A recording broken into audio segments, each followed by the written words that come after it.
और इस बीच एक बड़ी खबर बस्ती से आ रही है, वो हम आपको बता देते हैं। दरअसल प्रेमी युगल को चप्पल की माला पहनाने का मामला यहां पर सामने आया है और अब तक 15 आरोपियों की यहां पर गिरफ्तारी भी हो चुकी है। SC ST समेत कई धाराओं में मुकदमा दर्ज किया गया है। बस्ती के गौर थाना क्षेत्र का मामला है। बड़ी खबर हम आपको बता रहे हैं बस्ती से। इस पूरे मामले में अब कार्रवाई हो रही है। 15 आरोपियों की अब तक गिरफ्तारी हो चुकी है और आगे भी कार्रवाई यहां पर चल रही है। ये तस्वीरें देखिए आप, वीडियो सामने आया था। यहां पर युवक को चप्पलों की माला पहनाकर घुमाया गया था, जिसके बाद अब पुलिस की तरफ से कार्रवाई शुरू हो गई है और 15 लोगों को गिरफ्तार किया गया है। प्रेमी युगल का ये वीडियो सामने आने के बाद से पुलिस पूरे मामले की जांच पड़ताल कर रही है और 15 लोगों को गिरफ्तार कर उनसे पूछताछ भी की जा रही है।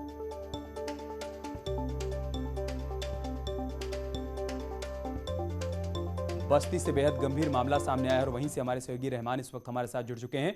रहमान, क्या जानकारी आपके पास?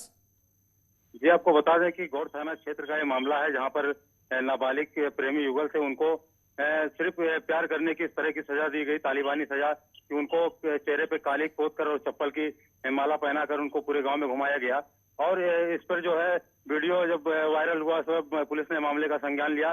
फिर वो गाँव पहुंचे और जो पीड़िता थी उसकी मां की तहरीर पर 13 नामजद और 2 अज्ञात लोगों के खिलाफ मुकदमा दर्ज किया गया। इसके बाद अभी तक जो कार्रवाई हुई इसमें 15 जो आरोपी थे सभी लोगों की गिरफ्तारी कर ली गई है, उन्हें जेल भेज दिया गया। जी, बहुत शुक्रिया आपका हमारे साथ जुड़ने के लिए और जानकारी हम तक पहुंचाने के लिए। और अब बात करते हैं मिशन संजीवनी की। भारत में टीकाकरण अभियान जारी है। वैक्सीनेशन की गति में कोई ब्रेक ना लगे और इसकी रफ्तार को तेजी से बढ़ाया जा सके, इसके लिए जोर शोर से देश भर में जागरूकता अभियान भी चलाया जा रहा है। सरकार का पूरा फोकस जल्द से जल्द 100% वैक्सीनेशन के लक्ष्य को हासिल करने पर है। यही वजह है कि सरकार हर मुमकिन कोशिश भी कर रही है। इसी कड़ी में सरकार ने अब यह फैसला लिया है कि जो लोग शारीरिक रूप से अक्षम हैं, टीका केंद्र तक नहीं आ सकते हैं, उनके घर पर जाकर उनको टीका लगाया जाए।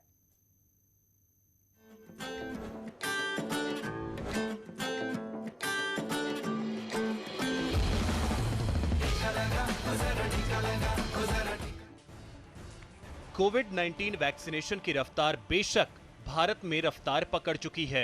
शहरों से लेकर गांव तक हर रोज लाखों करोड़ों लोगों का टीकाकरण किया जा रहा है। जो लोग कुछ महीने पहले तक टीका लेने में आनाकानी करते दिखते थे, अब वो भी दूसरों को टीका लेने की नसीहत देते दिख रहे हैं। कुल मिलाकर कहा जाए तो वैक्सीनेशन को लेकर अब लोगों की सोच बदल रही है और इसकी तस्दीक कर रही है टीका केंद्रों पर लोगों की उमड़ती भीड़। लेकिन तमाम उपलब्धियों के बावजूद शारीरिक रूप से अक्षम और दिव्यांगजनों का टीकाकरण अब भी सरकार के लिए एक चुनौती थी, जिसका आखिरकार केंद्र सरकार ने स्थायी समाधान कर दिया है। जिसके मद्देनजर ऐसे लोग जो शारीरिक मजबूरियों के चलते टीका केंद्र तक आने में सक्षम नहीं हैं, स्वास्थ्य विभाग की टीम उन्हें घर जाकर वैक्सीन का डोज देगी। हमने SDM मैडम और कलेक्टर सर के निर्देशानुसार जो है उनको घर घर जाकर के वैक्सीन लगाएंगे करके भी हमारा 7 दल बना हुआ है नगर पालिका में। भारत के विशाल जनसंख्या को देखते हुए दुनिया के इस सबसे बड़े टीकाकरण अभियान को आगे बढ़ाना किसी चुनौती से कम नहीं था। लेकिन केंद्र सरकार की इच्छा शक्ति और स्वास्थ्य विभाग के कर्मियों ने सेवा भावना और जीवटता की बदौलत इस अभियान को न सिर्फ आगे बढ़ाया बल्कि रिकॉर्ड स्तर तक पहुंचाया भी है, जिसकी बदौलत आज देश भर में वैक्सीनेशन का आंकड़ा 83 करोड़ के पार हो चुका है। इस राह में जो थोड़ी बहुत मुश्किलें आ रही हैं, सरकार एक एक करके उसका समाधान ढूंढ रही है। दिव्यांगों के लिए डोर टू डोर वैक्सीनेशन का फैसला भी उन्हीं में से एक है। इसमें आंगनबाड़ी कार्यकर्ता और NM, नगर पालिका के कर्मचारी और शिक्षा विभाग के शिक्षक भी हैं।